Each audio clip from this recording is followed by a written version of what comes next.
who exactly is able to keep the people that are responsible for bad work on a local level accountable? I have a friend who shall remain nameless, who tried to be a whistleblower and was suspended from her job and then hounded out of it. They weren't called to account. The MFA didn't work there.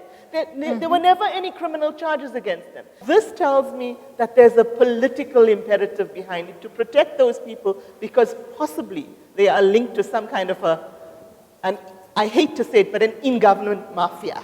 On the issue of accountability, JP, there's a very nice little outfit working just outside of Grahamstown in the Eastern Cape. It's called the Public Sector Accountability Monitor, PSAM. They do some amazingly good work. Go find it, go use it if you're involved in trying to hold people accountable. I do think that let's accept that some money does disappear, okay? And it's not small change either.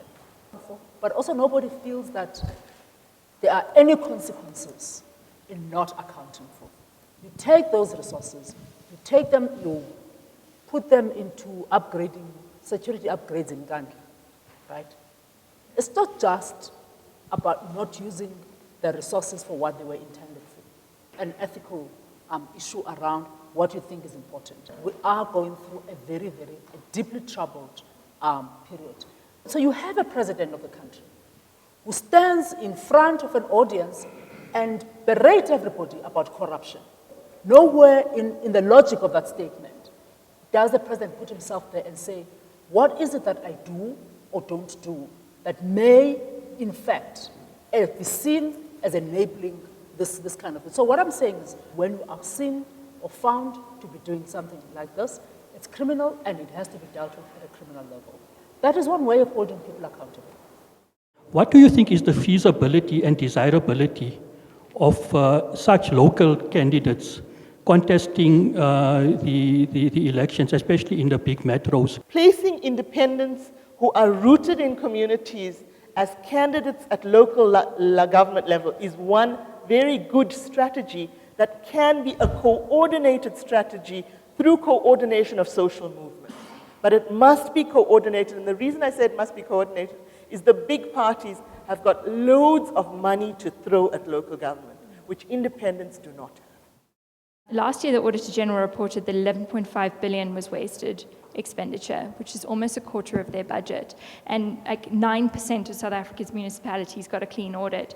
Can we say that local government works if this continues? And how do we get people to work in the rural areas? And does it mean that we maybe need to have some sort of system like with the medical doctors where they get extra money to be working in a rural area so we can pump human resources into the area? The notion of 9% of a clean audit is a notion that doesn't exist in auditing.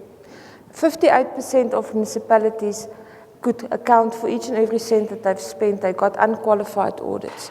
Then the second one is this notion of fruitless, wasteful and irregular expenditure. If you look at what that is within a municipality, it doesn't mean that money just disappeared.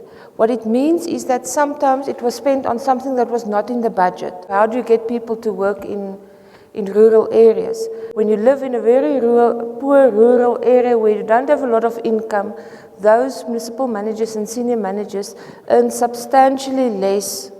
You should incentivize that rather than decentivize with limiting their salaries.